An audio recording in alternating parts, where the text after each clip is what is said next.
नमस्कार. आज आपण करूया दोडक्याच्या सालांची चटणी. आता दोडका आपण जेव्हा करतो तो खिसून घेतो, त्याचे जे सालपट राहतात तर त्याची आपण चटणी करूया. सालपटं घ्या आणि 1-2 दोडक्याचे तुकडेही घ्या.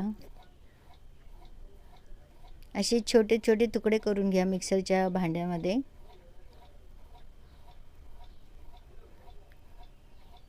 सालपटं मी मिठाच्या पाण्यात ठेवली होती, कारण की धुवून जरी घेतलं तरी त्याच्यावर धूळ असते.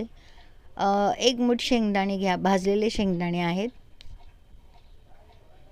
1 चमचा जिरं घेतले. 2 हिरव्या मिरच्या घेतल्यात.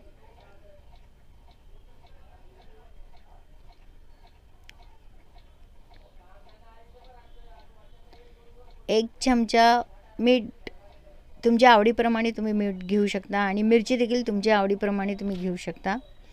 4 लसणाच्या पाकळ्या घेतल्या आहेत.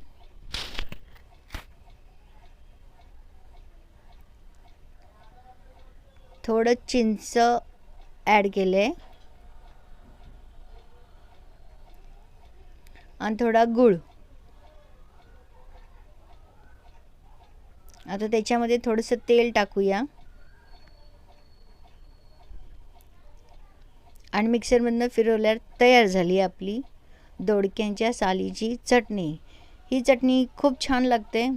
पोळीबरोबर खा किंवा कशाही बरोबर खा, छान लागते चटणी. व्हिडिओ आवडल्यास लाईक, शेअर, सबस्क्राईब करा. धन्यवाद.